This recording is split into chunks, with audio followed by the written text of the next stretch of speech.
बिस्मिल्लाहिर्रहमानिर्रहीम। अस्सलातु वस्सलामु अलैका या सय्यदी या रसूलल्लाह व अला आलिका व अस्हाबिका या नूरल्लाह। अल्लाहुम्मा सल्लि अला मुहम्मदिन कमा तुहिब्बु व तर्दा लहू। दुरूद पाक के इतने मौजज़ात हैं, इतने मिरेकल्स हैं कि हम सुनते हैं ना, हमारी अक्ल दंग रह जाती है। हर बार कोई एक नया एक्सपीरियंस सुनने को मिलता है, हर बार कोई ऐसी बात जानने को मिलती है जिससे दिल ना खुशी से झूम उठता है कि अच्छा, दुरूद पाक पढ़ने से ये बरकत भी मिलती है, ये इनाम भी हासिल होता है, ये खैर भी मिलती है। दुरूद पाक एक नूरी इबादत है क्योंकि इसका ताल्लुक़ नबी करीम सल्लल्लाहु अलैहि वसल्लम से है और आप सल्लल्लाहु अलैहि वसल्लम का नूर दुरूद पाक में मौजूद है।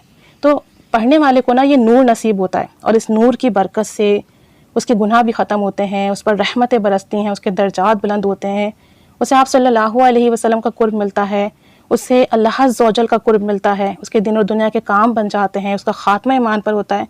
इतनी बरक़ात है ना कि बस बताते चले जाएं, सुनते चले जाएं, बोलते चले जाएं, अल्फाज ख़त्म हो जाएंगे, ये बरकतें ख़त्म नहीं होंगी इंशाअल्लाह ताला। एक वाक़या सुना मैंने पिछले दिनों, मुझे इतना इंस्पायर किया ना उसने कि बस मेरा दिल चाहा मैं इस पर वीडियो बनाऊँ, आप लोगों से भी शेयर करूँ। तो ऐसा था कि सऊदी अरबिया के एक प्रोफेसर थे और काफ़ी दुबले पतले से, स्मार्ट से हैं। उनका कोई हार्ट प्रॉब्लम हुआ तो डॉक्टर ने उनको सजेस्ट किया कि आप सर्जरी करवाएं। खैर उनकी सर्जरी हो गई। सर्जरी के बाद जब वो नॉर्मल हुए, होश आया, तो डॉक्टर्स ने आके उनको चेकअप किया, उनकी खैरियत ली। उन्होंने कहा हाँ मैं ठीक हूँ, अब बेहतर हूँ पहले से।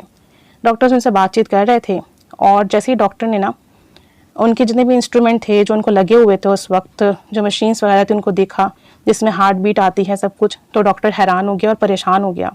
और डॉक्टर का फेस ना एकदम से पीला हो गया कि ज़ाहिर सी बात है, एक मारूफ शख्सियत हैं, एक बड़ी शख्सियत हैं, एक अदबी शख्सियत हैं, तो डॉक्टर परेशान हो गया। तो वो फ़ौरन से कमरे से निकला और मज़ीद डॉक्टर को लेकर आया। तो ये जो प्रोफेसर साहब हैं कहते हैं कि ऑलमोस्ट मेरे कमरे में 14 उस वक्त डॉक्टर मौजूद थे और सब कुछ डिस्कस कर रहे थे। तो मैंने कहा कि सब खैर है, क्या बात है? तो वो कहते हैं कि प्रोफेसर साहब, हमने जब आपकी सर्जरी की और उसके बाद जो आपकी कंडीशन थी वो बहुत बेटर थी, लेकिन अभी जो हम देख रहे हैं ना स्कैनिंग में और मशीनरीज़ में, तो आपका जो हार्ट है उसके ऊपर ब्लड की एक लेयर जम गई है और ये सही नहीं है। तो फिर ये कहते हैं प्रोफेसर साहब कि अच्छा फिर बताइए क्या करना है? तो डॉक्टर्स कहते हैं कि एक माइनर सर्जरी करनी पड़ेगी, इससे ब्लड जो है यहाँ से रिमूव किया जाएगा ताकि जो है सब चीज़ें फिर से नॉर्मल हो जाएं। अब प्रोफेसर साहब कहते हैं कि पहले ही ओपन हार्ट सर्जरी हुई है जो कि इतनी मेजर थी और अब अगेन ये इशू आ गया, अल्लाह खैर करे। तो खैर वो प्रोफेसर साहब जो है परमिशन दे देते हैं और आंखें बंद करके बैठ जाते हैं और सोचते हैं कि पहले तो मैं बच गया, शायद अब ना बच सकूँ। इसी ताक़दो में होते हैं, इन्हीं सोचों में होते हैं कि वहाँ एक नर्स आती है और उनके कान के पास आके कहती है कि दुरूद शरीफ पढ़ो, सल्लु अलल हबीब सल्लल्लाहु अलैहि वसल्लम, कि नबी रहमत सल्लल्लाहु अलैहि वसल्लम पर दुरूद शरीफ पढ़ो, घबराओ नहीं। तो प्रोफेसर साहब कहते हैं जब उस नर्स ने मेरे कान में ये बात कही ना, तो बस मेरे जहन में ना वो हदीस मुबारका का मफ़हूम घूम गया कि जिसमें हज़रत अबी बिन काब आप सल्लल्लाहु अलैहि वसल्लम से ये दरियाफ़्त करते हैं कि दिन में कितना दुरूद शरीफ पढ़ूँ। आप सल्लल्लाहु अलैहि वसल्लम से पूछते हैं तो आप सल्लल्लाहु अलैहि वसल्लम कहते हैं कि जितना चाहे पढ़ो। पहले वो 1/4 की इजाज़त लेते हैं, फिर आधे दिन की, फिर उसके बाद 3/4 की, और फिर कहते हैं कि अब मैं पूरा वक्त आप सल्लल्लाहु अलैहि वसल्लम पर दुरूद व सलाम ही पढ़ूँगा। जिस पर आप सल्लल्लाहु अलैहि वसल्लम कहते हैं कि अगर तुम ऐसा करोगे, यानी दुरूद पाक को ही अपना वजीफ़ा चुन लेते हो, तो अल्लाह तुम्हारे तमाम गम दूर कर देगा, तमाम परेशानियाँ ख़त्म कर देगा, तमाम गुनाह मिटा देगा। तो वो प्रोफेसर साहब कहते हैं कि मेरे जहन में ना ये हदीस पाक का मफ़हूम घूम गया और बस मुझे ये हुआ कि गारंटी तो नबी रहमत सल्लल्लाहु अलैहि वसल्लम ने दे दी कि अगर दुरूद शरीफ पढ़ोगे तो गम मिट जाएंगे, गुनाह मिट जाएंगे, परेशानियाँ ख़त्म हो जाएंगी। कहते हैं कि जब उनकी गारंटी है, और उनकी गारंटी वो गारंटी है जो अल्लाह पाक से दी हुई होती है, वो वही बात कहते हैं। तो कहते हैं मैंने आंखें बंद की और दुरूद शरीफ पढ़ना शुरू कर दिया, दुरूद पाक में गुम होकर दुरूद शरीफ का विर्द करता रहा। अब जब डॉक्टर आया सारे इंतजामात करके, ऑपरेशन के, माइनर सर्जरी के, उसने आके देखा, दोबारा से मशीन्स देखी तो दोबारा घबरा गया। कहते हैं अब की बार मैंने आँख खोल के देखा क्योंकि उसकी हल्की सी चीख निकली थी। मैंने कहा भाई अब क्या हुआ, सब खैर है? तो वो कुछ जवाब नहीं देता बल्कि वापस चला जाता है और तमाम डॉक्टर्स को ले आता है। ऑलमोस्ट वही 14 डॉक्टर्स होते हैं, सब आपस में डिस्कस करने लगते हैं। तो ये प्रोफेसर साहब कहते हैं कि सब खैरियत है, पहले भी आप परेशान हो गए थे, अब भी आप परेशान हैं, तो आप अब क्या हो गया है? तो कहते हैं कि हमने तो कुछ नहीं किया। डॉक्टर्स कहते हैं हमने तो कुछ नहीं किया, लेकिन आप बताइए कि आपने क्या किया कि जो ब्लड आ गया था, जो लेयर जम गई थी एक आपके हार्ट पर, वो रिमूव हो गई है और अब आपका जो हार्ट है वो बिल्कुल क्लियर है और सही से आपका ब्लड पंप कर रहा है।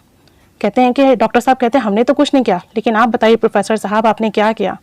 तो प्रोफेसर साहब कहते हैं मैंने क्या करना है, मैंने तो बस नबी रहमत सल्लल्लाहु अलैहि वसल्लम पर दुरूद शरीफ पढ़ा, और चूँकि आप सल्लल्लाहु अलैहि वसल्लम ने गारंटी दी है कि तुम्हारे गम मिट जाएंगे, परेशानियाँ ख़त्म हो जाएंगी, गुनाह मिट जाएंगे, तो बस मेरा ये गम दूर हो, ये सोचकर दुरूद शरीफ पढ़ना शुरू किया मोहब्बत से, और अल्लाह करीम ने परेशानी ख़त्म कर दी। तो बात यह है कि कामिल यकीन कितना ज़रूरी है। एक बंदा इस स्टेज पर है कि बस उसकी सर्जरी दोबारा होनी है, और उसने बस डूब कर मोहब्बत से नबी रहमत पर सल्लल्लाहु अलैहि वसल्लम पर दुरूद व सलाम पढ़ना शुरू किया, और उसी वक्त उसका मसला हल हो गया, उसका काम बन गया, उसकी परेशानी ख़त्म हो गई, उसका गम ख़त्म हो गया, उसकी परेशानी ख़त्म कर दी अल्लाह ने। तो दुरूद पाक कितनी बड़ी नेमत है, कितनी बड़ी नेमत है। इससे जितना ज़्यादा इस्तिफ़ादा हासिल कर सकते हैं कीजिए, कि ज़िंदगी के भी चंद लम्हात बाकी हैं। ये ना हो कि ज़िंदगी ख़त्म हो जाए और फिर पछतावा ही पछतावा हो कि काश हम दुरूद शरीफ पढ़ लेते हैं। तो दुरूद पाक पढ़िए कामिल यकीन से, मोहब्बत से। जब नबी करीम सल्लल्लाहु अलैहि वसल्लम ने गारंटी दे दी ना कि तुम्हारे गम मिट जाएंगे, परेशानियाँ ख़त्म हो जाएंगी, गुनाह मिट जाएंगे, तो बस ऐसा ही होगा। आपका जो भी गम है, जो भी परेशानी है, जो भी मुश्किल है, बस मोहब्बत से डूब कर आका करीम सल्लल्लाहु अलैहि वसल्लम पर दुरूद व सलाम पढ़ें, और फिर कमाल देखें, बरकत देखें, अपनी ज़िंदगी बदलते देखें, रहमतों का नुज़ूल देखें, अल्लाह का कुर्ब हासिल करें, नबी रहमत सल्लल्लाहु अलैहि वसल्लम की कुर्ब और रज़ा हासिल करें, और बस कमाल ही कमाल और मौजज़ात ही मौजज़ात देखें। अल्लाह करीम हमें भी ऐसा लुत्फ़ करम अता फ़रमाए, ऐसी मोहब्बत अता फ़रमाए, ऐसा दुरूद पाक पढ़ने का शौक़ अता फ़रमाए कि दुरूद पाक में डूब कर दुरूद शरीफ पढ़ें। अल्लाह करीम कबूल फ़रमा ले, आमीन बजाहिन नबी आमीन सल्लल्लाहु अला मुहम्मद सल्लल्लाहु अलैहि वसल्लम। अल्लाहुम्मा सल्ली अला मुहम्मदिन कमा तुहिब्बु व तर्दा लहू।